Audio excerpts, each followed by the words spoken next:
but far enough from the center stalls that most people walked past without stopping. That was fine with her. She preferred the edge. She had set up before sunrise alone, the way she always did. The folding table. The hand-painted her father had made years ago.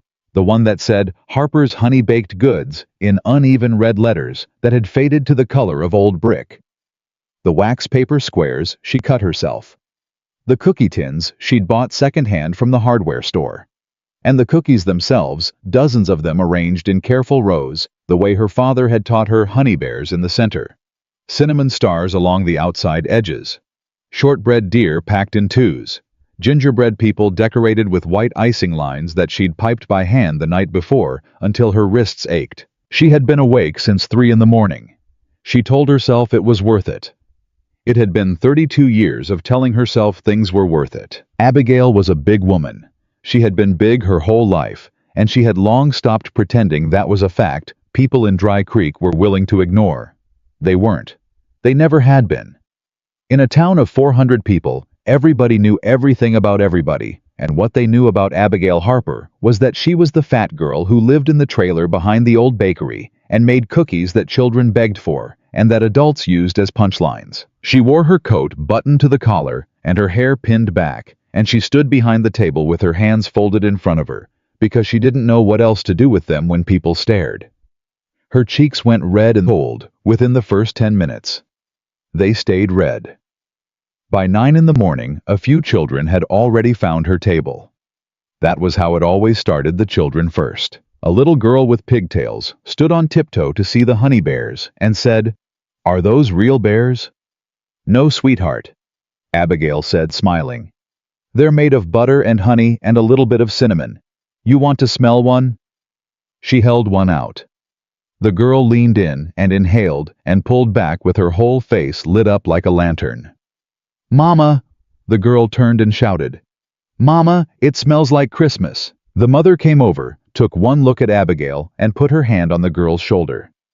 "We have cookies at home, Lily." "But Mama, I said we have cookies at home." She pulled Lily away without looking at Abigail again. Abigail watched them go and said nothing. She straightened the honey bears where the girl's small hands had shifted the arrangement, and she waited. By 10 o'clock the square was filling up. There were 12 tables in the market, and the ones in the center were doing steady business: wreaths, preserves, handmade candles. A woman selling hand-knitted scarves who seemed to know everyone in town personally and called them all by name. Abigail could hear the laughter from the center of the square, the easy back and forth of people who belonged to each other. She sold 4 cookies to a man who looked like he might be passing through. He paid without looking at her face, which she'd learned to be grateful for. Then the boy came. He was maybe 12 years old. Abigail recognized him. He was the youngest son of Dale Pruitt, who ran the feed supply on the east side of town. Dale Pruitt had said things about Abigail in public that she would not repeat even in her own head.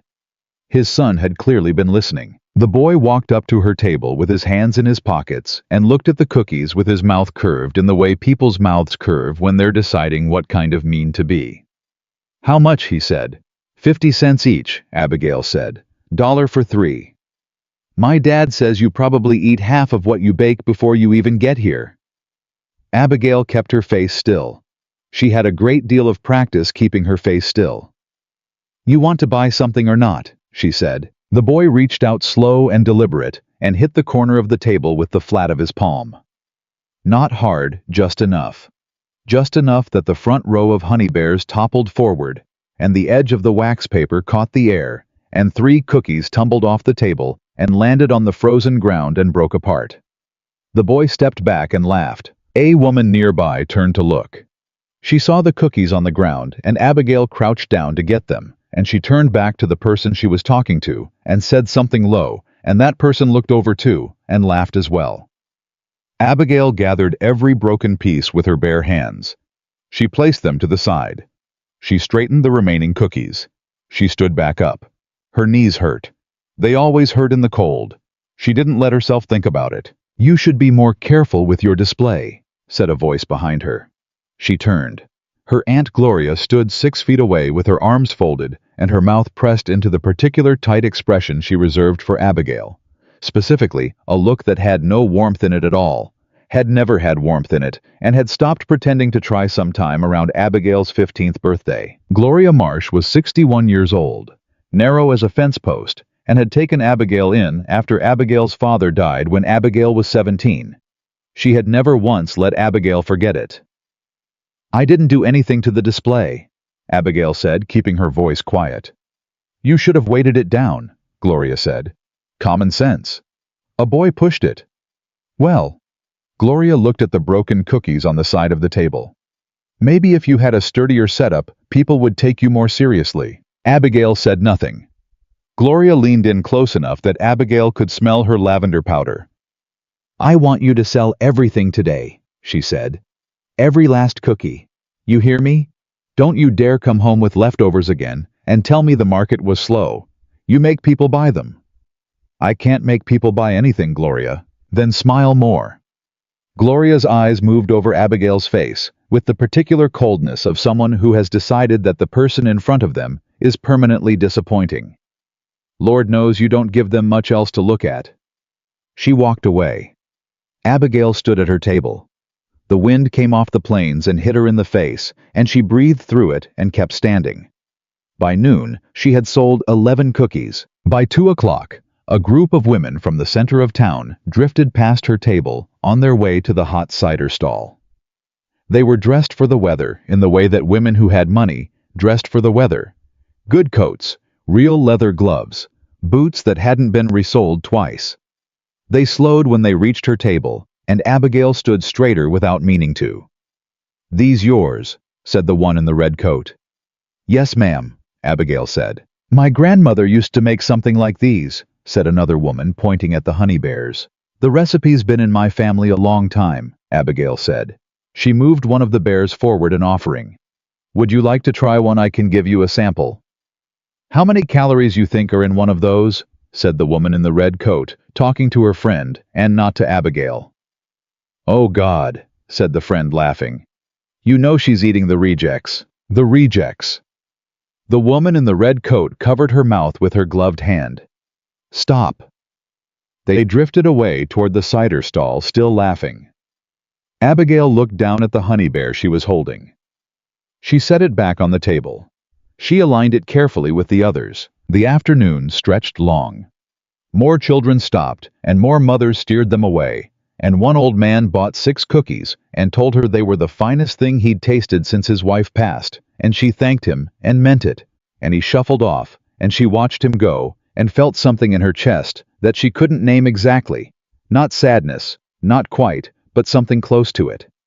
Something about watching kindness come from unexpected places and disappear just as fast. She was rewrapping a tray of cinnamon stars at 3:30 when she heard it. The voice was loud enough that people nearby turned to look. "Well, look at that. Harper's Bakery. Shouldn't it be Hog Pen Bakery?" Dale Pruitt. He was standing with 2 other men Abigail recognized from the feed store and the auto shop, all 3 of them holding paper cups of cider. All 3 of them looking at her with the particular relaxed cruelty of men who had never once been told to stop. "How's business?" Dale called out. "You eating your profit margin again, Abigail?" One of the other men laughed.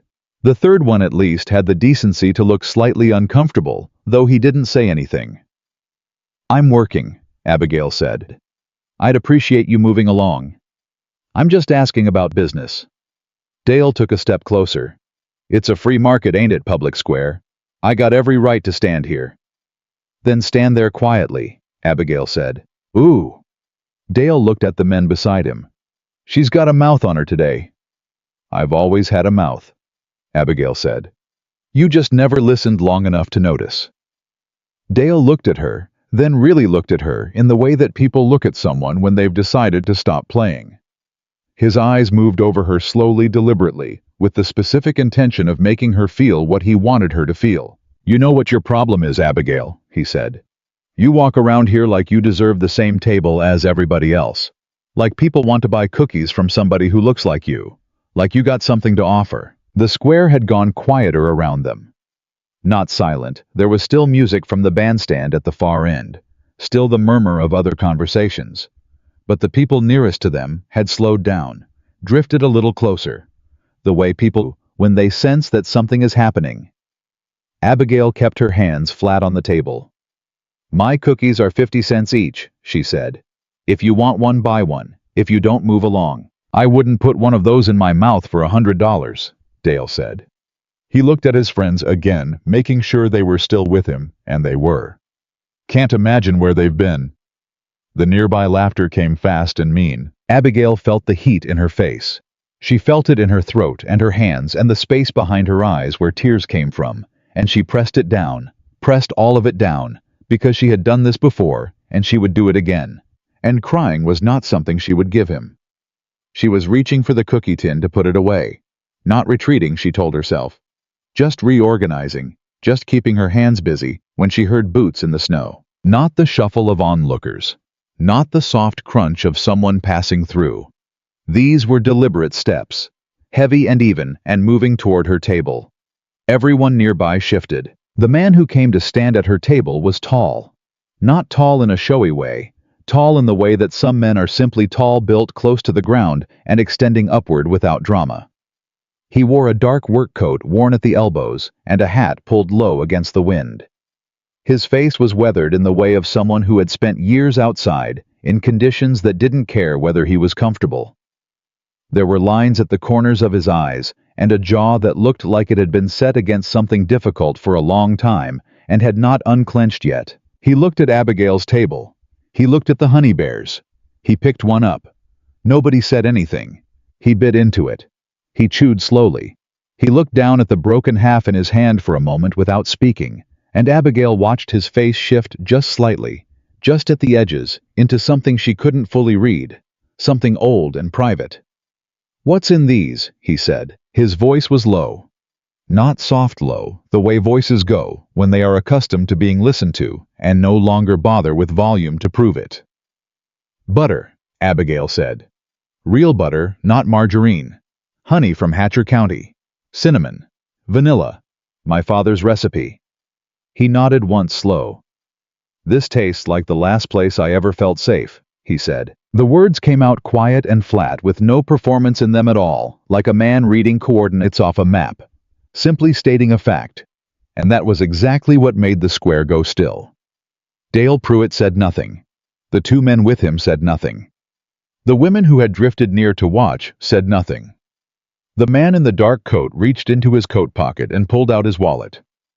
"How many you got?" he said. Abigail looked at her table. 83, she said. 84 if you count the ones with a broken ear, but I don't usually count those." "I'll count those," he said. "What do I owe you?" Abigail did the math twice in her head because her hands had started to shake and she didn't trust herself. $42, she said, and 50 cents. He counted the bills out of his wallet without looking up. He put them on the table. "Keep the $3, he said. He picked up one of the cookie tins, examined it, set it back, then looked at her directly for the first time. "You got boxes," he said. Yes, in my bag." "Use 'em," he said. "I'll carry." Abigail began packing the cookies. She did not look at Dale Pruitt. She did not look at the women in good coats. She kept her hands moving and her eyes on the task and packed every last cookie into the boxes she'd brought. And the man in the dark coat stood at the edge of her table the entire time without saying anything further, and nobody in the square said anything at all. When she was done, he picked up 2 of the boxes. "I can carry those," she said. "I know you can," he said. "I've got 'em." He waited while she broke down the folding table. He didn't help with that. He seemed to understand without being told that she needed to do it herself. He just stood there with the boxes and waited while she folded the table and the sign and loaded them onto the small wagon she used to haul her things. When she straightened up and turned around, he extended one hand. "Wade Callahan," he said. She took his hand. His grip was dry and certain and brief. "Abigail Harper," she said. "I know who you are," he said. "Your father used to sell honey out of that bakery on Morrow Street. Walter Harper." Abigail looked at him. "You knew my father." I bought honey from him 3 or 4 times when I was younger. Good man." He paused. "I was sorry to hear he passed." The words hit her somewhere she wasn't expecting. She swallowed. "Thank you," she said. "That's thank you." He nodded and said nothing else, and she was grateful for it, because there was nothing else that needed saying, and she was dangerously close to the kind of feeling she could not afford in public. They walked to the edge of the square together, him carrying 2 boxes of cookies, her pulling the wagon, and not one person said a word to either of them. Dale Pruitt had already gone. The women in the good coats had gone. The boy who had knocked her table was nowhere in sight. At the edge of the square, Wade Callahan stopped. "You have somewhere to be," he said. "I need to get back before dark," she said. He looked at her for a moment. Not the way men usually looked at her. Not the sweeping assessment she'd grown used to, the inventory of everything they'd already decided. Just a look. Level and brief. "All right," he said. He handed her the 2 boxes. "These are yours to deliver then." "They're yours," she said. "You bought them." "I bought them to buy them," he said. "Take them wherever they'll do the most good." He tipped his hat, a small, unhurried motion, and walked away. Abigail stood at the edge of the Dry Creek Christmas market, in the dark of a December afternoon, holding 2 boxes of cookies she'd been trying to sell for 6 hours, and felt something she had not felt in so long that it took her a full 10 seconds to identify it. She felt like somebody had seen her, not looked at her, seen her. She walked home with the wagon and the boxes and her father's sign, and the cold came up off the road, and she breathed it in, and for the first time in longer than she could remember, the cold didn't feel like punishment. The trailer was dark when she got back. She'd left the porch light on, but the bulb had gone out in the night, and she hadn't had the money to replace it yet. She let herself in through the back door and set the cookie boxes on the counter and stood in the kitchen in the dark for a moment, not turning the light on. She heard Gloria's car in the drive 40 minutes later. The door opened, and Gloria came in with a brown paper bag of groceries and put it on the table without looking at Abigail. "How much did you make?" she said. $45, Abigail said. Gloria turned around slowly. 45, she said. "That's it. I sold everything on the table." "Then why does it only come to $45? You had over 100 cookies this morning. That's a $50 table minimum at least." "A man bought most of them at once," Abigail said, "and then told me to give the rest away." Gloria stared at her. "He told you to give them away?" "Yes." "And you did?" "Yes." The silence that followed had its own particular temperature. Abigail knew this silence. She had grown up in it. "You let some man talk you into giving away product that cost me—" "The ingredients cost me," Abigail said. "I paid for them. I baked them. They're mine to give." Gloria's jaw tightened. "This is my house." "I know it is, and don't you stand there and look at me like that." Gloria's voice had gone up half a pitch, which was the signal. Abigail knew the signal. "I took you in when you had nothing. I gave you a roof. I gave you a kitchen.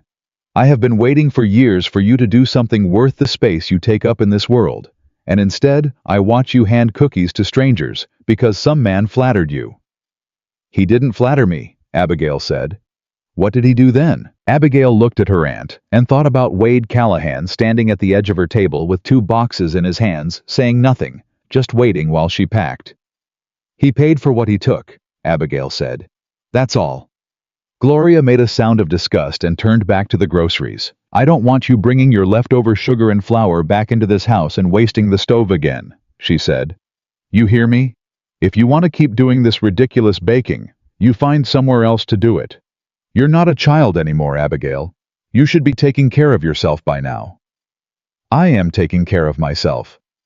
Gloria laughed once short and without humor. "Is that what you call it?" She went to her room. Abigail stood in the kitchen. She opened one of the cookie boxes she had brought back. 4 honey bears, left the ones with broken ears that Wade Callahan had said he'd count. She picked one up and held it for a moment. The icing was still clean, still white, the little piped lines her father had taught her to make 3 lines across the belly. Abigail like a little sweater, still precise even after a day in the cold. She ate it. She stood in Gloria's dark kitchen and ate the cookie her father had taught her to make. And outside, the December wind moved through Dry Creek like something looking for a way in. And she stood very still and thought about a man who had said this, "Tastes like the last place I ever felt safe." And she pressed the words somewhere careful inside herself, somewhere she would not lose them. She didn't know his ranch. She didn't know his story. She didn't know what it meant. But she knew what it felt like to say something true in front of people who did not want to hear it. And she knew he had said it anyway. She washed her hands, turned off the kitchen light, and went to bed. Outside, the snow started again, soft and steady and without a sound, covering the frozen ground, covering the broken cookies that Boy had knocked from her table, covering Dry Creek and its Christmas lights and its cruelties the same way it covered everything else, even and white and clean. As if none of it had happened. As if everything could start again. She was still awake at midnight when she heard Gloria on the phone. The trailer walls were thin. They had always been thin. Abigail had learned a long time ago which parts of the floor creaked and how to step around them, how to run water softly and close doors without sound, how to move through a space that had never been designed for her, as if she barely occupied it at all. She lay in the narrow bed in the back room and stared at the ceiling and listened to Gloria's voice coming through the wall. Not the words, not at first, just the tone, which was the specific tone Gloria used when she was performing for someone. Warm, concerned, exhausted in a way meant to invite sympathy. Then the words sharpened. "She's been this way since Walter died, you know. I've done everything I could.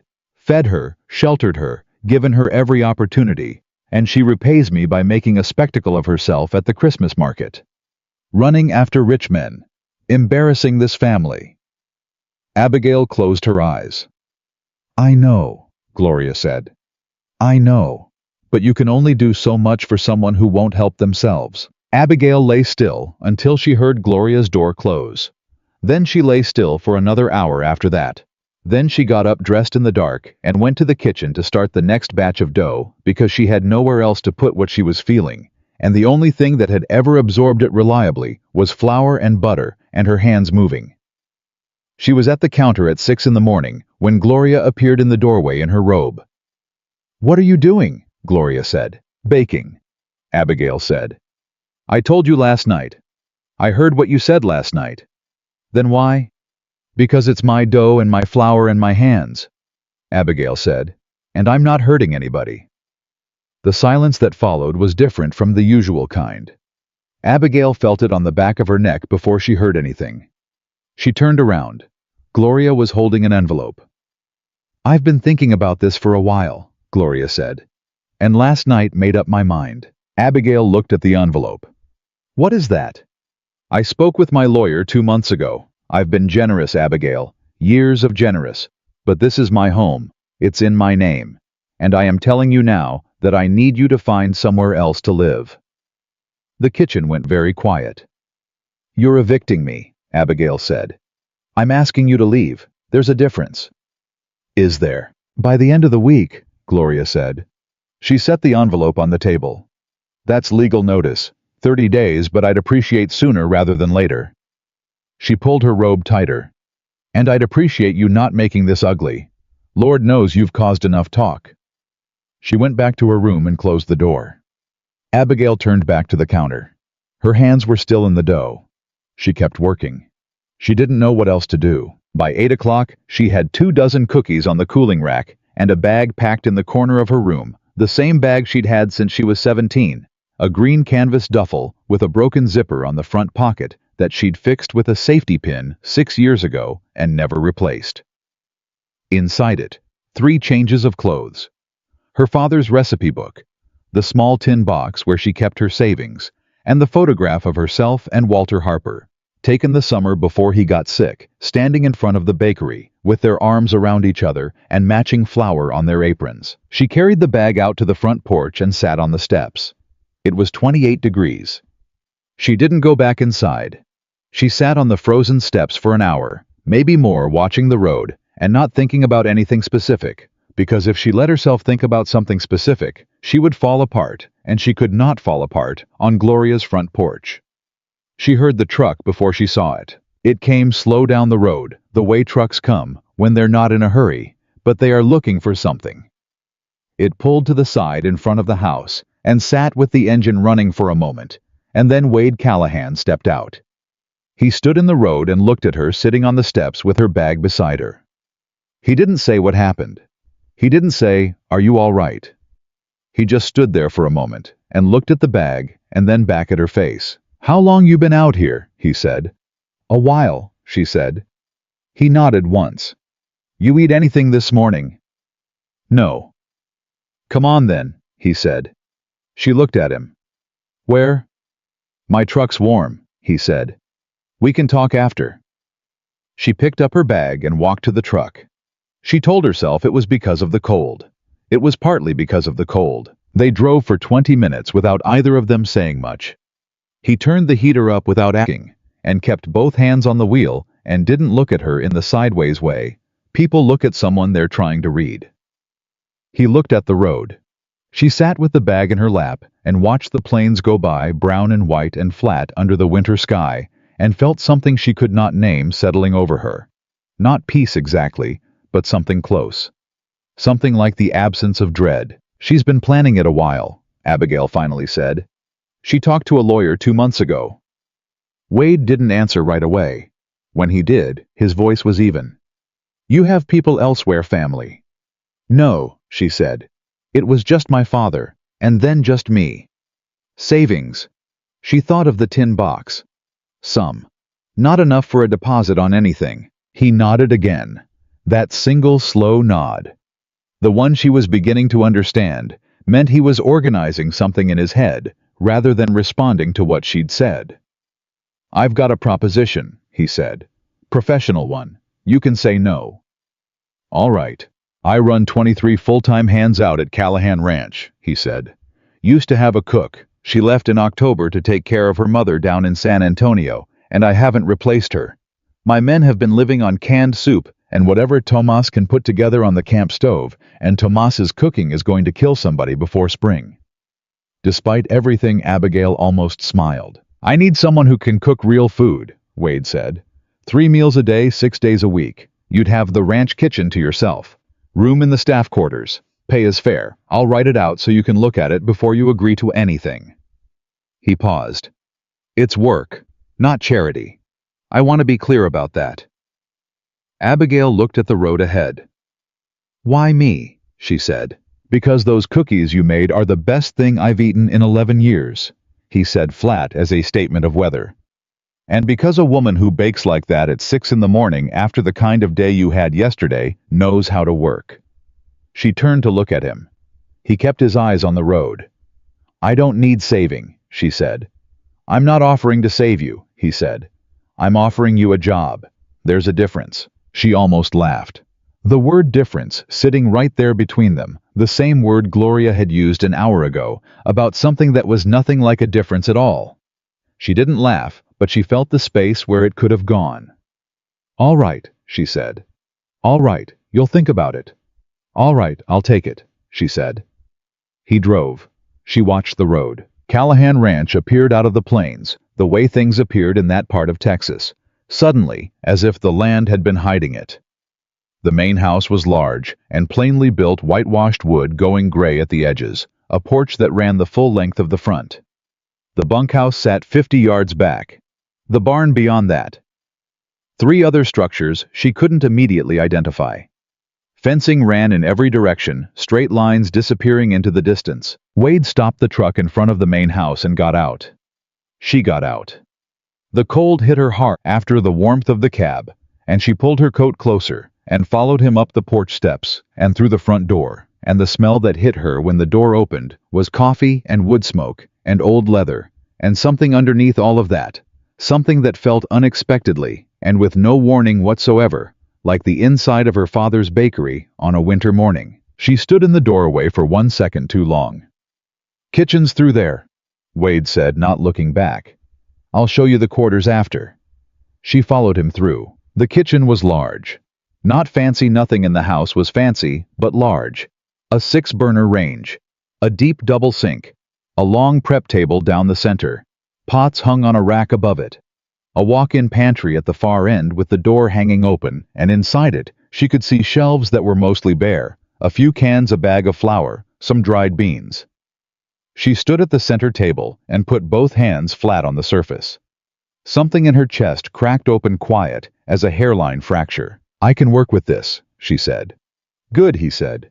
"Men eat at 6, noon and 6. I'll introduce you when they come in for the midday meal." He moved toward the door.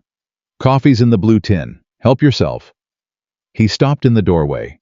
Without turning around, he said, "The woman who worked this kitchen before you, she left because my men weren't easy to cook for. Rough crowd. Some of them have had hard years. They're not always—" He paused, choosing the word mannerly. "I've had hard years too," Abigail said. He turned and looked at her over his shoulder. "Yes," he said. "I expect you have." He left. She stood in the kitchen alone and breathed. Then she opened the pantry, took a full inventory of what was there, made a list in the margin of the old receipt she found in her coat pocket, and started the coffee. By 11:30, she had beef stew on the range. She'd found half a side of beef in the cold storage and vegetables in the pantry. She hadn't seen on the first look tucked behind the canned goods and fresh bread in the oven, and a pot of coffee that had been full twice and empty twice since she'd made it. She'd been alone in the kitchen the entire time, and it was the best morning she'd had in longer than she could count. The hands came in at noon. There were 9 at the midday meal. The rest were out on the far pastures, Wade told her, and wouldn't be back until evening. 9 men ranging from a boy who looked about 20, with his hat still on his head, until the man beside him knocked it off, to a man with a white beard and slow hands who lowered himself into his chair like every joint protested it.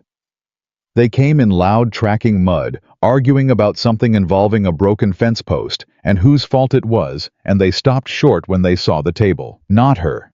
The table. The stew in the center pot, steam rising off it. The bread on the board. The butter dish. The salt and pepper already out. The bowls stacked and waiting. Silence. "Who did this?" said the boy with the hat. "New cook," said Wade from the doorway. "Sit down and eat." They sat. She stood at the counter and watched them serve themselves. Watched the first man, a broad man with a red beard and scarred knuckles, take his first spoonful of stew and stop moving. "Holy," he started. "Language," said the white-bearded man. "This is real food," the red-bearded man said. He turned in his chair and looked directly at Abigail. "Ma'am, did you make this?" "Yes," she said. "This morning?" "Yes." He stared at her for a moment with an expression she didn't have a name for. Then he turned back to his bowl and didn't say anything else. But he had a second serving before most of them had finished their first, and Abigail saw it and said nothing. By the time the bread was gone, the argument about the fence post had resumed, but differently now, softer, slower. The specific way conversations go when people's bodies have been fed and their guards have come down a fraction of an inch. The boy was laughing at something the white-bearded man had said. 2 others were arguing about a horse with the kind of passion people reserve for things they actually care about. Nobody looked at her size. Nobody looked at her at all, in the way she'd been looked at her whole life. They just ate. She was washing the pot at the sink when a man appeared at her elbow. A quiet man, Mexican with careful eyes and the hands of someone who worked with precise tools. He picked up a dish towel without being asked and started drying the bowls she'd already washed. "Tomas," he said. "Abigail," she said. "The stew was good," he said. "Very good." "Thank you. I have been cooking for this crew since October," he said. "Canned soup, beans from a bag. They are not—" He paused, and she heard in the pause an echo of the same word Wade had used, "easy men." "But they are good men. They've had bad years, most of them." Abigail dried her hands. "What kind of bad years?" she said. Thomas was quiet for a moment. Chester, the big one with the red beard. His wife left in the spring. Took the children. Cliff, the old man, his son died in the summer. Rodeo accident.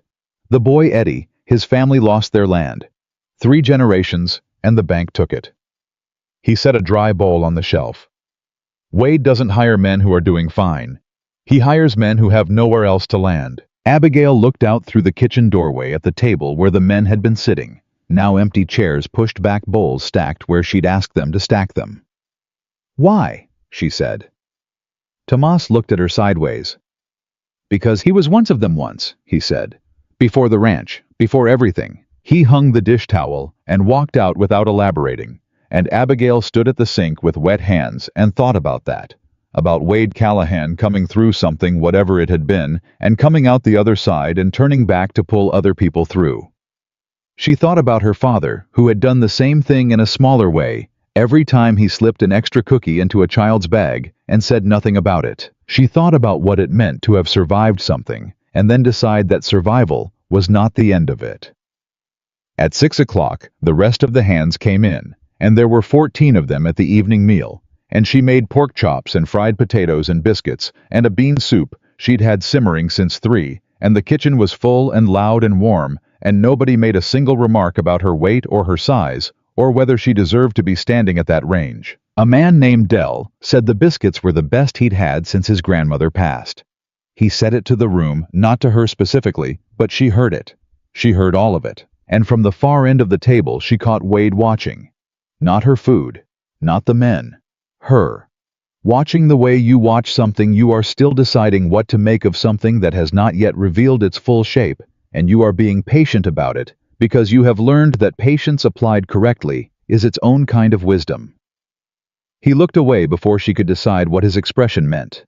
But she had seen it, and that night, lying in the small room in the staff quarters, with the camp quilt pulled to her chin, and the sounds of the ranch settling around her wind in the eaves. Cattle in the distance. A door somewhere swinging on its hinge. She felt something she had not felt since the last morning in her father's bakery, when she was 16, and the world had not yet decided to be unkind to her. She felt like she was somewhere she was supposed to be. She didn't trust it. She had learned not to trust things that felt good too quickly. But she let herself feel it for exactly 1 minute before she closed her eyes. 1 minute was enough. For now, 1 minute was more than enough. 3 weeks into January, the ranch had found its rhythm, and Abigail had found her place inside it, not the place she'd been given, the kitchen. The staff quarters, the narrow lane between the prep table and the range that she'd memorized in her first 48 hours. That place she'd been assigned. The place she'd found was different. It was the place where Chester came and sat on the stool by the back door every morning before anyone else was up and drank his coffee without speaking, and she made sure the pot was always ready, because she'd figured out on day 3 that the silence wasn't rudeness, it was grief, and some people needed to carry grief somewhere quiet before they could function in front of others. It was the place where Eddie, the 20-year-old who'd lost his family's land, came to ask if she needed anything from the supply shed, and stayed for an hour talking about his grandfather's cattle operation. Like if he described it in enough detail, it would still exist somewhere. It was the place where old Cliff sat after dinner on the nights when his hands hurt too much to play cards, and she put a cup of chamomile in front of him without asking, and he said nothing, but touched the rim of the cup once briefly, the way people touch things they're grateful for when they don't have the words. She had become, without planning it, the warm center of a cold place. And Wade was watching. She caught him at it regularly from the doorway of the barn, from the far end of the table, from across the yard when she came out to hang dish towels on the line. Not watching her the way men had watched her in Dry Creek with that assessing cruelty. Watching her the way a person watches something they can't quite account for. Something that doesn't fit the category they'd already built for it. She didn't address it. She went about her work and let him watch and said nothing. The night he finally spoke was a Tuesday in late January, after a storm had kept everyone inside for 2 days, and the bunkhouse had gone from loud to louder to a specific kind of tense that came from too many tired men in too small a space. By 9 o'clock, most of them had gone to bed out of sheer depletion. Abigail was in the kitchen finishing the bread for the next morning when she heard boots on the back steps. Wade came in and sat at the end of the prep table without asking if it was all right. He'd stopped asking that around day 5. "Storm's breaking," he said. "I could hear it settling," she said. She didn't stop working. He poured himself a cup of coffee from the pot on the range and held it in both hands and looked at the table. She'd seen this in him before, the way he held still before saying something that cost him something. "The honey bears you make," he said. "The recipe. Where'd it come from?" My father got it from his mother, she said. She came from Tennessee. Said her own mother made them at Christmas every year. What was she like, your father? She considered the question. Nobody had asked her that in years. I was quiet, she said. Good quiet, not cold quiet. He laughed at his own jokes before he finished telling them. He burned the first batch of everything he ever made and said it was on purpose to check the temperature. She paused. He believed everybody deserved something sweet. He used to give cookies to people who couldn't pay and pretend he'd miscounted the change so they wouldn't feel like charity cases. Wade didn't say anything for a moment. My mother used to make a honey cake, he said. Same kind of spice, cinnamon and clove. She made it every Christmas until... He stopped, set his cup down. Until she couldn't anymore. Abigail kept her hands in the dough and said nothing because she'd learned that Wade Callahan talked the way water moved through limestone, slowly finding the path of least resistance and stopping the moment you tried to direct it. She died when I was 19, he said. My father drank himself through the following year and lost the original ranch. I left when I was 20. Spent 6 years working other men's land before I had enough to buy my own corner of this one.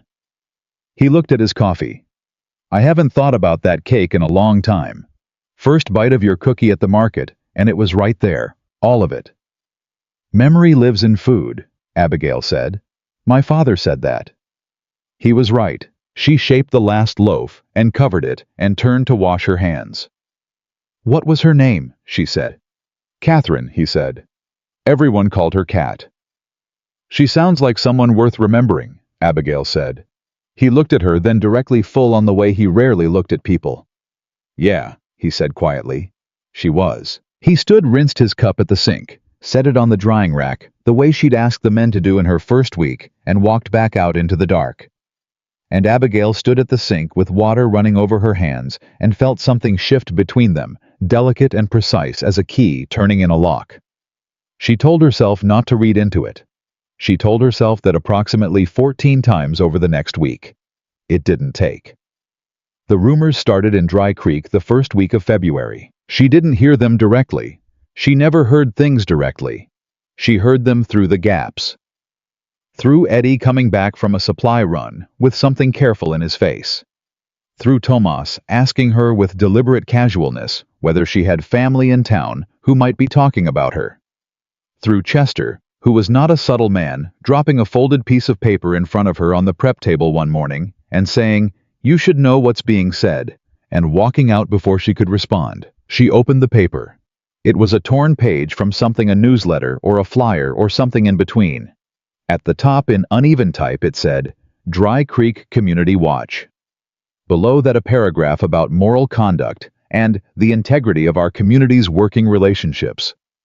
And in the middle of the paragraph, her name. Abigail Harper, formerly of Dry Creek, has taken up residence at the Callahan Ranch under circumstances that have raised considerable concern among local residents. She read it twice. Then she set it down flat on the table and stood with both hands braced on either side of it and breathed. Who wrote this? She said to the empty kitchen. Chester appeared in the doorway. He'd been waiting in the hall. The Pruitt family's been talking, he said. Dale Pruitt and his wife, and your aunt. Abigail looked up. Gloria, she said. She's been telling people you went after Callahan for his money. That you... Chester stopped, set his jaw. I'm not going to repeat the exact words she used. Tell me, Abigail said. He looked at the wall over her head. She said a woman like you doesn't end up on a rich man's ranch by accident. That you knew what you were doing when you sold him those cookies. That you've been, another pause, making yourself available. The words landed like something physical. Abigail picked up this paper and folded it once neatly along the existing crease. Thank you for telling me, she said. What are you going to do? Chester said. Keep making breakfast, she said. That's what I'm going to do. She turned back to the range. Chester stood in the doorway for a moment. For what it's worth, he said. Nobody on this ranch believes a word of it. She didn't answer, but her shoulders dropped a quarter inch, and he saw it, and he left her alone. She told Wade that evening. She didn't want to. She sat with the decision for most of the day and came down on the side of telling him, because it involved his name and his ranch, and she would not let him be blindsided by something she could have warned him about. She waited until after dinner, after the kitchen was clean, and found him on the back porch. "I need to tell you something," she said. She told him. He listened without interrupting. His face didn't change, which she'd come to understand was not the same as feeling nothing. It was the opposite. When she finished, he was quiet for a moment. "How long has this been going around?" he said. Chester said about 2 weeks. 2 weeks. He said it flat. "Why didn't you tell me sooner?" "Because I was hoping it would burn itself out," she said. "They usually do." "They usually don't," he said. "Not when there's someone feeding them." He looked at the dark. "I'm going to speak to the town council," he said. "Please don't," she said immediately. He looked at her. "Wade, the moment you ride in there defending me, it confirms everything they're saying, that I needed defending, that you felt responsible for me, that there's—" She stopped something to explain away. He was quiet. "So what do you want to do?" he said. "I want to do my job," she said. "And let them run out of things to say." He held her eyes for a long moment. "All right," he said. But his jaw was tight. She went to bed. He stayed on the porch. She found out later from Thomas that he'd been on the phone until past midnight. The morning. The sheriff's car came up. The ranch drive was a Thursday in mid-February. Abigail was at the range. She heard the crunch of tires on gravel and didn't think much of it until she heard the knock at the front door, and then Wade's voice, low and controlled in that specific way it went when he was containing something dangerous. She wiped her hands and came to the kitchen doorway. 2 men in uniform stood in the front hall. Behind them, through the open door, she could see a second car. "Ms. Harper," said the first deputy. "Abigail Harper." She stepped into the hall. "Yes," she said. "We have a warrant for your appearance before the Dry Creek Town Council regarding a complaint filed under Section 14 of the County Moral Conduct Ordinance." He held out a paper. "You're to come with us." The ranch had gone very quiet. She was aware without looking that Chester was behind her, that Eddie had appeared in the hall, that Tomas was in the kitchen doorway. "What complaint?" Wade said. His voice had dropped to a register she hadn't heard before. "Under whose name?" The complaint was filed by Gloria Marsh and co-signed by Dale Pruitt, acting as concerned citizens under the Community Conduct Code. The deputy looked at Wade with the particular expression of someone who had been coached on how to handle this specific man. "Mr. Callahan, this is a civil matter. We're not here to—" "You're on my property," Wade said, serving a warrant based on a complaint filed by a woman who evicted her niece in the middle of winter. "You understand how that looks, sir?" "I understand how this works," Wade said. "She'll come, but I want her attorney notified before she steps foot in that council room." "She has the right to." "I'm not asking about her rights," Wade said. "I'm telling you what's going to happen." The deputy looked at Abigail. "Ma'am, will you come voluntarily or—" "I'll come," Abigail said. She said it before Wade could say anything further. She said it because she would not be collected. She would walk out of that house on her own feet. She went back to the kitchen, turned off the range, covered the bread, washed her hands. Chester was waiting in the hall. "You don't have to go," he said. "Yes, I do," she said. "If I run from this, it follows me forever." She picked up her coat. Wade was at the door. He looked at her for a moment with something in his face that she couldn't name, something controlled and fierce, and just barely held in place. "I'll be an hour behind you," he said, quiet enough that the deputies couldn't hear. "You don't need to." "An hour," he said. "Don't let them put words in your mouth." She walked out to the car. They drove her into Dry Creek in the back seat of a county sheriff's vehicle, and people on the main street stopped and looked, and she sat straight in the back seat and looked straight ahead and did not drop her eyes for 1 second of the drive. The council room was in the back of the town hall, a low-ceilinged space with folding chairs and a long table at the front where 5 council members sat. Gloria was in the front row. Dale Pruitt was beside her. Several other Abigail recognized were in the chairs behind them. She sat at the single chair facing the council table and folded her hands in her lap. The council chair. A man named Whitfield, who'd been running the council for 12 years and had the air of someone who had never been seriously challenged on anything, opened a folder and looked at her over his reading glasses. "Ms. Harper," he said, "you understand why you've been asked here today." "I understand what the paper said," she said. "I'd like to hear it stated plainly." "We've received complaints that your conduct at the Callahan Ranch has been immoral," said Gloria from the front row. Whitfield shot her a look. "Irregular," he said, "given the nature of your employment and your background." "My background," Abigail said. "Your history in this community, your circumstances." She looked at him. "My circumstances are that I was evicted from my home in winter and accepted a professional position at a working ranch where I cook 3 meals a day for 23 men. She paused. "Which part of that requires a hearing?" Pruitt leaned forward. "The part where you maneuvered yourself into that position by targeting a vulnerable widower at a public event." "Vulnerable," Abigail said. "Wade Callahan has been—" "I have been what?" The voice came from the back of the room. Every head turned. Wade Callahan stood in the doorway with 9 ranch hands behind him. Not blocking the door, just filling it. Chester with his red beard and his crossed arms. Tomas quiet and straight-backed. Eddie young and furious in a way that hadn't yet learned to hide itself. Old Cliff with his slow hands and his white beard and his particular dignity. The room changed temperature. "Mr. Callahan," Whitfield said, "this is a private. It's a public council session," Wade said. He walked to the front of the room and stood beside Abigail's chair. "Which means I have the right to speak, and what I have to say is this." He looked at Whitfield, then at Pruitt, then at Gloria, each one in turn. "You have brought this woman before a public proceeding on the basis of a complaint filed by her abuser and her neighbor. You have implied without evidence that she behaved improperly. You have done this because she is a woman, and because of how she looks, and because she had the audacity to stop apologizing for both of those things." Gloria's chin lifted. "This council has every right." "I'm not finished," Wade said. The room went silent. He let the silence sit for a full 3 seconds. "You mocked the only person in this town who still knew how to make people feel human," he said. "You mocked her at the market, and you mocked her in the street, and you are mocking her right now in this room dressed up as concern, because that's the only costume cruelty owns that's legal to wear in public." He looked at Whitfield. "I want this proceeding closed. I want the record to reflect that no misconduct was found, and I want it done today." Whitfield looked at the other council members. Something passed between them that Abigail couldn't read. Then Abigail stood up. She hadn't planned to.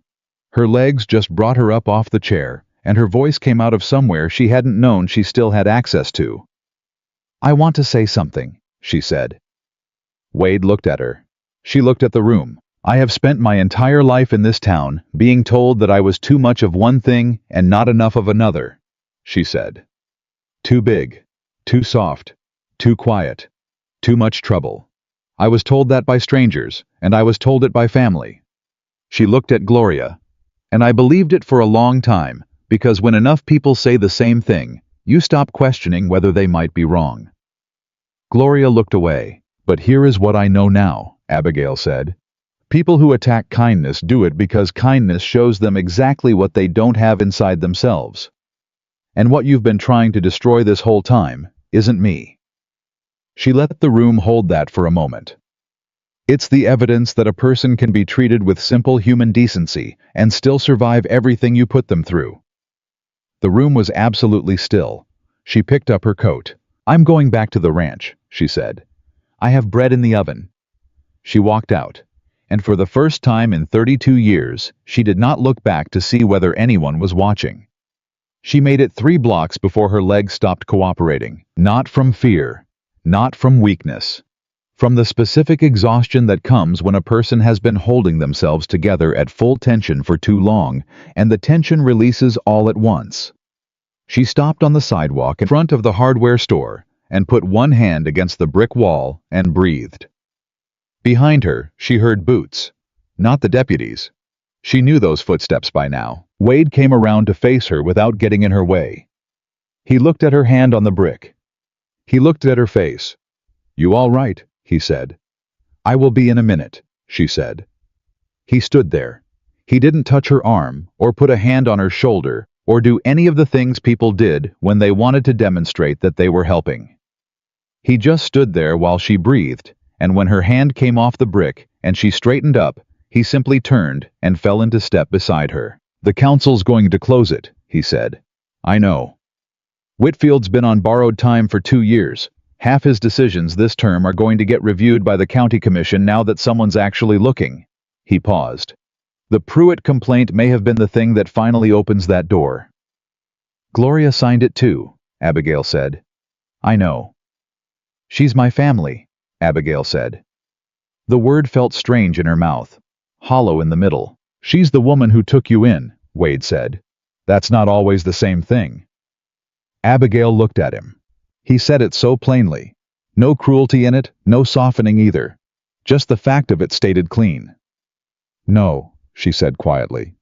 "It's not." Chester was waiting at the truck with the rest of the hands. When Abigail came around the corner, he straightened up off the hood and looked at her with the specific expression of a man who has been worried and is trying not to show it. "Council's clearing it," Wade said. Chester let out a breath that seemed to come from somewhere deep. "Good," he said.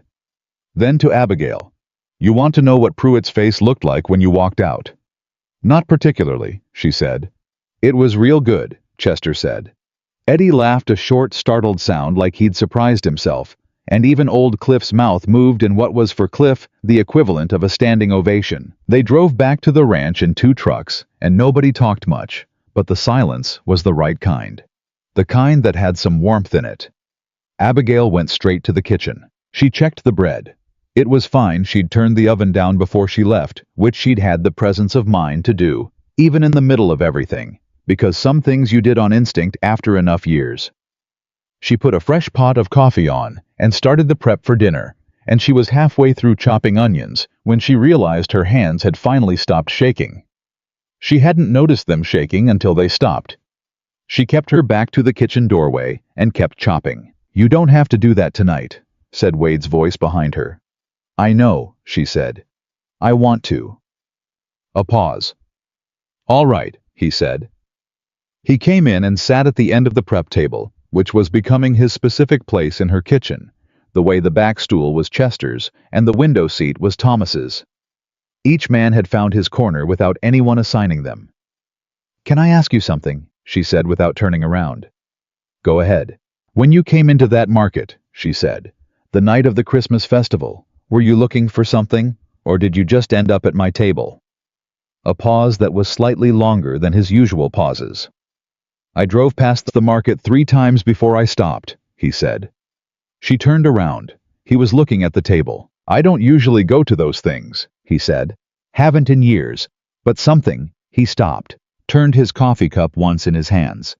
"I don't know what. I just parked the truck."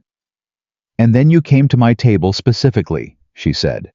"Your table was at the edge," he said. "Away from the noise.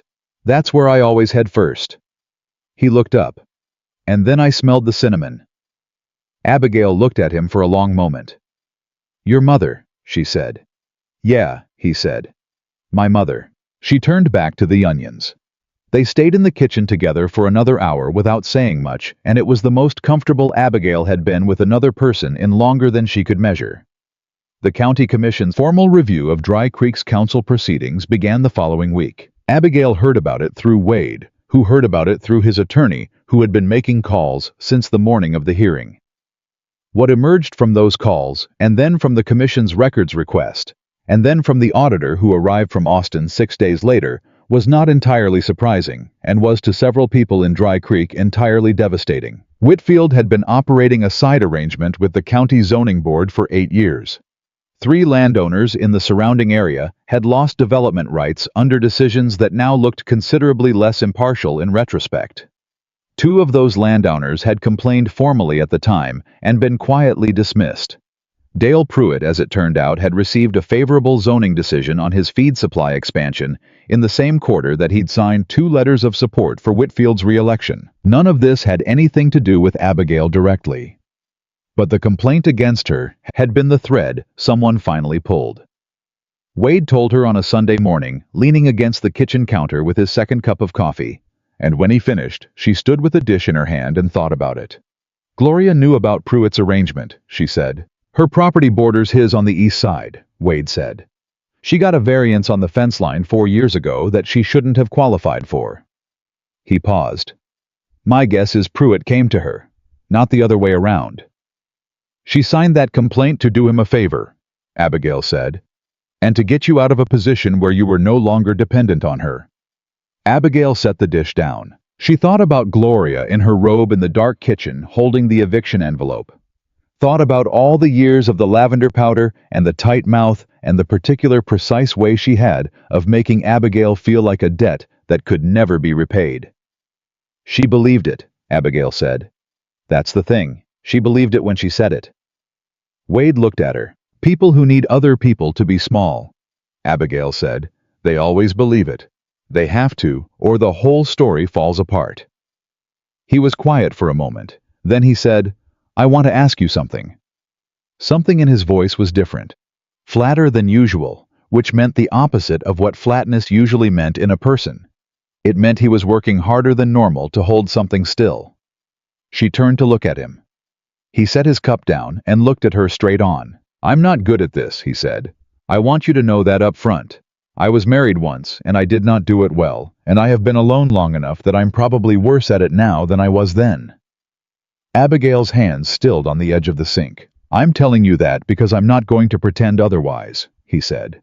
You deserve the honest version, not the one where I figure out what you want to hear. He held her eyes. But I also know that this kitchen has felt more like a home in the last 2 months than this house has felt in 11 years. And I know that when I walked into that council room and saw you sitting in that chair with your hands folded and your chin up, something in me. He stopped, looked down at the table, looked back up. I don't want to think about this ranch without you in it. Abigail stood very still. Wade, she said. You don't have to answer right now, he said fast, like he'd prepared for this escape route and was offering it sincerely. I'm not going to be a quiet wife, she said. He blinked. I have opinions about how things should run, she said. I have plans that are bigger than this kitchen, and I won't be talked out of them. And I need you to understand that I'm not the version of me that stood at that market table waiting for someone to be kind. I used to be, but I'm not anymore. You'd be marrying the version that walked out of that council room. He looked at her for a long moment. Good, he said. That's the one I asked. The silence between them stretched out warm and solid. Yes, she said. All right. Yes. He stood up from the table, and she wasn't sure what she expected, something solemn, perhaps something befitting the size of the moment. What he did was reach across the prep table and take her hand briefly once and squeeze it. Then he let go and picked up his coffee cup. I'll call my attorney Monday, he said. Draw up the property arrangement so it's clear. She stared at him. He caught her expression.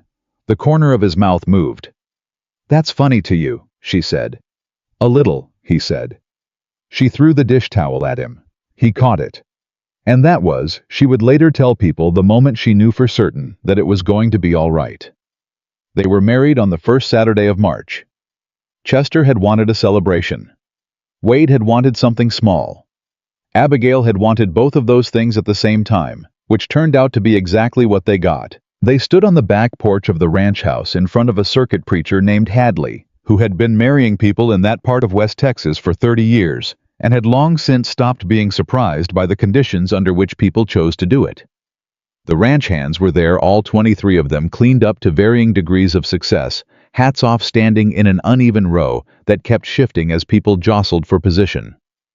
Chester cried. He denied it immediately and comprehensively. But Tomas saw it and told Abigail later, and she filed it away in the same place she kept all the things she loved about this improbable, difficult, warm collection of people she had somehow landed in the middle of. There was no champagne. There was coffee, and there were cookies. 3 dozen honey bears that Abigail had made the night before, packed in the blue tins, and there was a pot of chili that Chester had insisted on making himself. And that was against all reasonable expectation, excellent. Wade put a plain gold band on her finger and said "I do" with the same economy he brought to everything, and she said it back and meant it the way she'd only ever meant things she'd had to fight for. Hadley pronounced them married. Eddie let out a whoop that startled the horses in the near pasture. Cliff shook Wade's hand and then turned to Abigail and said with great gravity, "He needed this," and then walked away before she could respond, which was so purely Cliff that she almost couldn't stand it. Wade leaned close and said low, "I should warn you. Chester already told the whole county." "I know," she said. "Tomas told me. Chester told him first." Wade shook his head slowly. "Not a subtle man," he said. "No," she said. "But he means it. That's the part that matters." They stood together in the cold March air, while the ranch hands ate chili and argued about something entirely unrelated to the wedding, which was exactly the right way for a celebration to go. And Abigail thought about the Christmas market table at the edge of the square, and the wind coming off the plains, and the honey bear cookie broken on the frozen ground.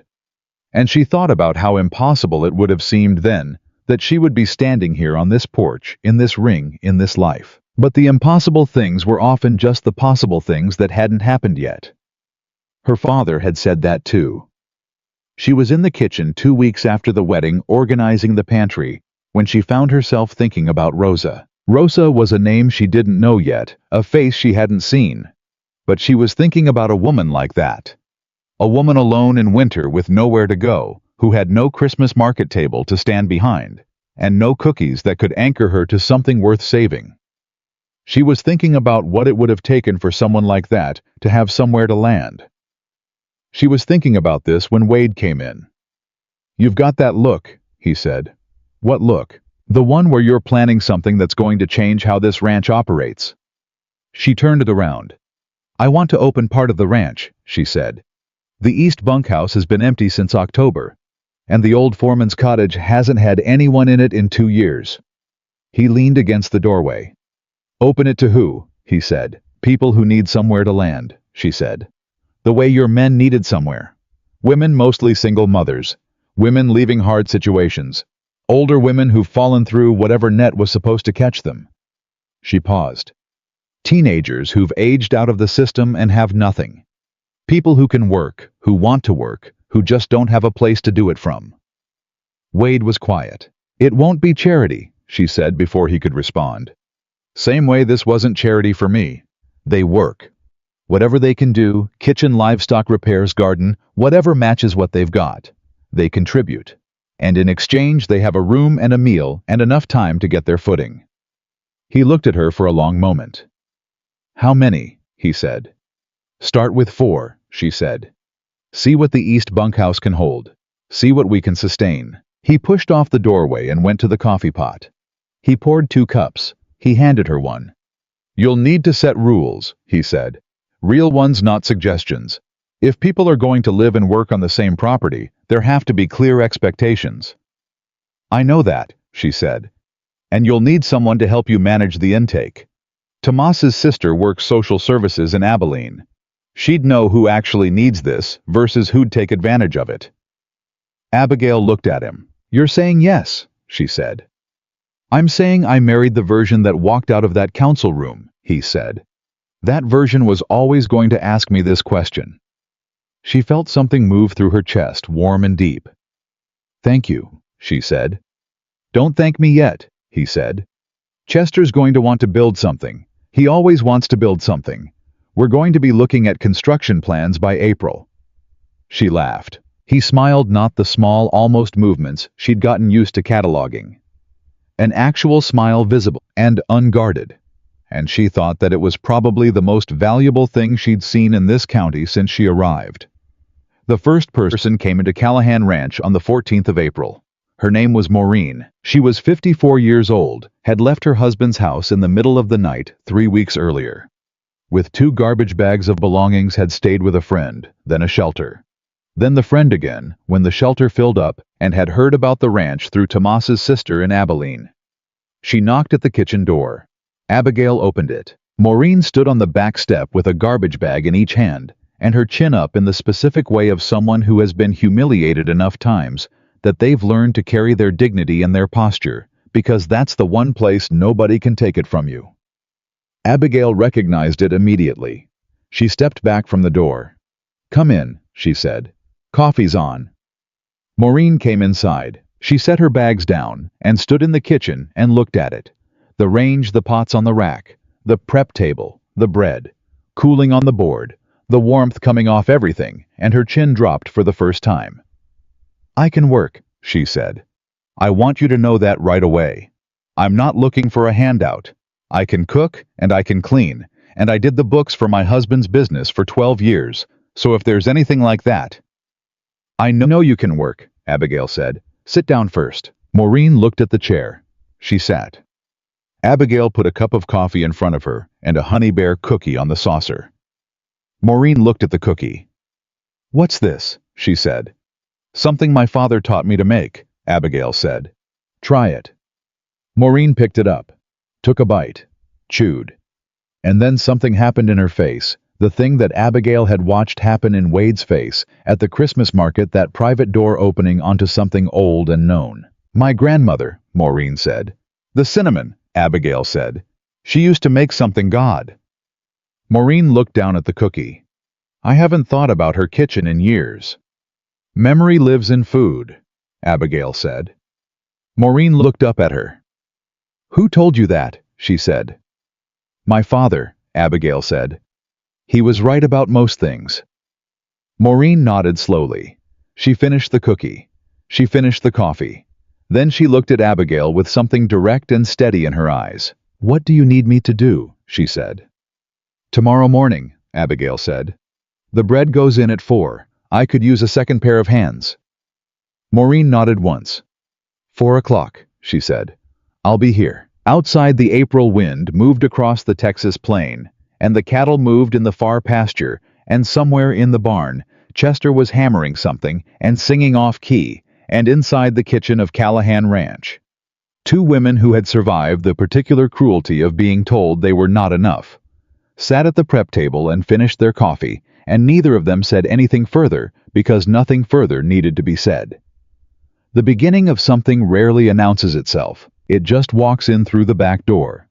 And stays. Maureen stayed. That was the first thing. She came for bread at 4 in the morning, and she never really left. By May, she was running the kitchen alongside Abigail, with the efficiency of a woman who had spent 20 years making things work on a budget that wasn't enough, and had developed out of that necessity a kind of genius for it. She could feed 14 men on what Chester called a Thursday pantry, the tail end of the week when supplies ran low, and make it taste like Sunday. She stretched the groceries. She reorganized the cold storage. She took one look at the accounting ledger for the ranch kitchen and sat down with Abigail for 2 hours and rebuilt the whole system on paper. "You've been overpaying for your dry goods by about 18%, she said flat as a weather report. "I know," Abigail said. "I didn't have time to negotiate it down." "I do," Maureen said. She made 3 phone calls and had a new supply arrangement in place by Thursday. Wade, when he heard about it, found Abigail in the kitchen and said, "Can she do the ranch accounts too?" Maureen, who could hear everything through the kitchen doorway, said, without looking up from the ledger, "I heard that, and the answer is yes, if the rate's fair." "It'll be fair," Wade said. "Then yes," Maureen said. That was Maureen. She had walked in with 2 garbage bags and become in the space of 6 weeks load-bearing. The second person came in May. A woman named Darlene, 38, with a 7-year-old daughter named Petra, who did not speak when she arrived and did not speak for 2 weeks after. She had dark eyes that tracked every exit in every room she entered, and the specific stillness of a child who has learned that stillness is the safest shape to take. It was Chester who broke through, not on purpose. Chester didn't do things on purpose that could be done accidentally. He was fixing a hinge on the barn door one afternoon when Petra appeared around the corner and stood watching him work, and Chester looked at her and said, "You want to hold this?" and held out the wrench, and she took it, and for the next 40 minutes they fixed the hinge together without exchanging a word. And when they were done, Chester said, "Good work, partner." And Petra said very quietly, "Okay." Darlene cried when Abigail told her. Abigail let her cry.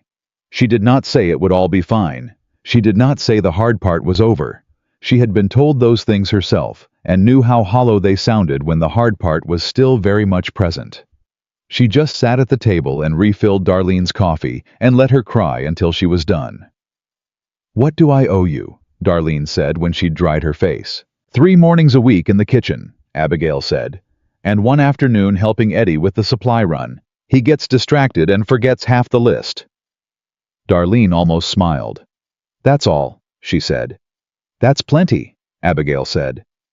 The third person was a man. His name was Robert, and he was 61, and he had lost 2 fingers on his right hand in an equipment accident the previous year, and had been told by his employer of 17 years that he was regrettably no longer able to perform his duties. He arrived not through Tomas's sister, but through Cliff, who had apparently been corresponding with him through a veterans organization in Lubbock, and who introduced him to Wade with 4 words: "He needs something real." Wade looked at the man's remaining fingers on his right hand, looked at the steadiness of his left and said, "Can you drive a truck?" "Better than most people with 10 fingers, Robert said. "You're hired," Wade said.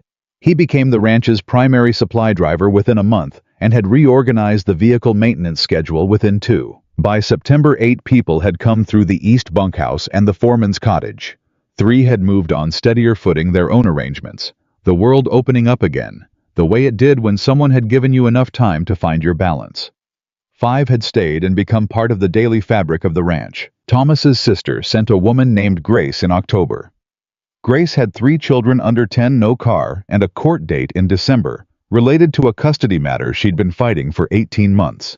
She was 29, and she looked 45 in the way that people looked older when they had been frightened for a long time without rest. She stood in the kitchen doorway and said, "I don't want charity." "Good," Abigail said. "I don't give it." She gave Grace the room with the south-facing window because it got the most light, and she put a small lamp on the table that had been her father's, the one with the amber glass shade that turned everything. It touched gold, and she didn't explain why. Grace found her in the kitchen the next morning and said, "The lamp." "It was my father's," Abigail said. "I know," Grace said. "I could tell." She paused. "Thank you." 4 o'clock, Abigail said. "Bread." "I'll be here," Grace said. She was. The court ruled in Grace's favor in December. When Abigail heard, she made 3 dozen honey bears and put them on the kitchen table with a note that said, "Only. Congratulations. G." Grace found them before breakfast and stood in the kitchen doorway with one in her hand and her eyes bright, and when she saw Abigail she said, "How did you know?" "Wade's attorney called yesterday," Abigail said. "Word travels." "I didn't know how to tell anyone," Grace said. "You didn't have to," Abigail said. "That's what people who belong somewhere are for. The news finds its way." Grace looked at the cookie. She looked at Abigail. "I want to stay," she said. "After everything's settled, I want to stay here." Abigail nodded. "Your room's not going anywhere," she said. Years moved the way. Years moved on working land, not fast, not slow, but with the weight of seasons behind them, each one leaving something behind. The ranch changed. Not dramatically, not all at once, but in the way that places change when they are truly lived, in worn smooth, in the right places, expanded in others, deepened by the accumulation of people who had passed through and people who had stayed. Chester built a second kitchen garden and a covered porch for the east bunkhouse because he had, as Wade had predicted, wanted to build something. He built it over one long spring weekend with Robert and Eddie and a 17-year-old named Marcus, who had arrived from the foster system in Lubbock with nothing but a backpack and a suspicion of everything, and who became through the combined and entirely unconscious efforts of everyone on the ranch. A person who trusted carefully but genuinely, and worked harder than anyone, except possibly Maureen. Wade watched all of it. He was not a man who expressed things easily, and he had not become one. But Abigail had learned to read the other language, the way he stood at the kitchen doorway in the evenings when it was full and loud. The way he stopped by the garden where Petra, now 9, was teaching Marcus to identify plants by their leaves. The way he looked at the east bunkhouse sometimes with an expression that had nothing calculating in it at all. One evening she found him on the back porch with his coffee looking out at the dark. "What are you thinking?" she said. I'm thinking my father would not recognize this place, he said. Is that good or bad? Good, he said without hesitating. He didn't know it could be anything other than what it was. She sat beside him. Kat would have liked it, he said. Your mother, yeah. He was quiet for a moment. She was always taking people in. Strays she called them, but not mean, affectionate. She'd have been in that kitchen every morning at 4. She sounds like she would have been trouble, Abigail said. He almost laughed. She was. Abigail looked at the dark. My father would have loved Petra, she said. He was very good with children who didn't talk much. He said the ones who go quiet are usually the ones who are thinking the most. I wasn't wrong, Wade said. They sat together until the coffee was gone. He took her hand on the way back inside, easy and certain the way he did things. She held it, and they went through the door, and the screen swung shut behind them, with the particular sound of a home closing around its people. The letter came from a journalist in Dallas the following spring. She was writing a piece, she said, about unconventional community models in rural Texas. She had heard about Callahan Ranch through 3 separate sources: a social worker in Abilene, a county commissioner, who was notably more careful about his conduct since the review 2 years prior, and a woman named Maureen, who had apparently told a reporter at a farmer's market in Lubbock that the ranch was the reason she was still standing. The journalist wanted to visit. Abigail brought the letter to Wade. He read it. It's your call, he said. It's both of ours, she said. I don't have a stake in whether people know about it, he said. I have a stake in whether the people here feel safe. If you think she can write about this without making it a zoo, let her come. Abigail wrote back. The journalist came in June. She was young, 26 maybe, with a notebook and a recorder, and the particular eager carefulness of someone who knows they're in the presence of something real and doesn't want to ruin it by being clumsy. She sat in the kitchen for 2 days and talked to people and ate at the long table at dinner and watched the ranch operate. On her last morning, she sat across from Abigail with her recorder on the table between them. Can I ask you something that's not in my notes? She said. Go ahead, Abigail said. Did you plan this? The journalist said. All of it. The way it turned out. Abigail thought about the Christmas market table at the edge of the square. The honey bears broken on the frozen ground. The envelope Gloria had put on the kitchen table. Wade's truck coming slow down the road. No, she said. So how did it happen? Abigail looked at this kitchen around her. The coffee, the bread on the rack, Maureen's handwriting on the supply list by the door. Petra's drawing of the garden tacked to the wall beside the window, done in crayon, and absolutely anatomically incorrect, and the most beautiful thing in the room. Someone was kind to me, she said. When being kind cost him something. And I couldn't unknow what that felt like, so I had to keep doing it. The journalist looked at her. That's it, she said. That's all it ever is, Abigail said. The article ran in August. It was called The Ranch That Runs on Kindness, and the photograph on the front was the kitchen at dinner.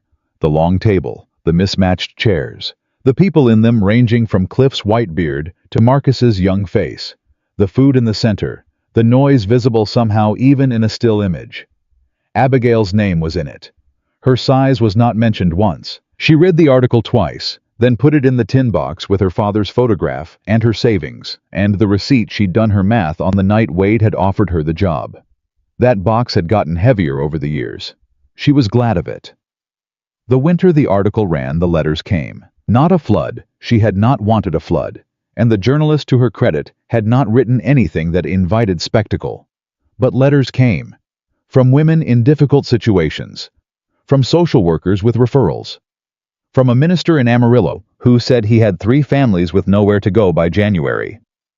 Abigail answered every letter by hand. She said yes to what the ranch could hold. She said not yet to the rest, and wrote their names in the ledger she'd started, because not yet was not. No, it was just a matter of time and space and building. The last week of December brought the kind of cold that settled into the bones of the plains and didn't move for days. The ranch was full, every room occupied, every chair at the dinner table taken. Abigail was at the range at 7 in the evening when she heard the knock. Not the front door. The kitchen door. The back step knock, which was the knock of someone who had been told to go around to the back, or someone who had instinctively understood that they should not come in the front. She wiped her hands and opened it. The girl on the back step was maybe 19. A backpack on one shoulder, a coat that was not warm enough for this weather boots that had split along the left sole. Her hair was pulled back, and her eyes had the look Abigail knew. The tracking look. The exit-finding look. The look that belonged to someone who had been a long time in spaces that weren't safe. "Are you Mrs. Callahan?" the girl said. "I am," Abigail said. "My name is Rosa," she said. "Sister Annalise at the Lubbock shelter said I could come here, that you might—" She stopped, started again. "I can work. I want you to know that first. I'm not asking for charity." "I know," Abigail said. She stepped back from the door. "Come in," she said. "It's cold." Rosa came inside with her backpack still on the way. People came inside when they didn't yet believe they were allowed to put it down. She stood in the kitchen and looked around the same way everyone looked around Abigail's kitchen for the first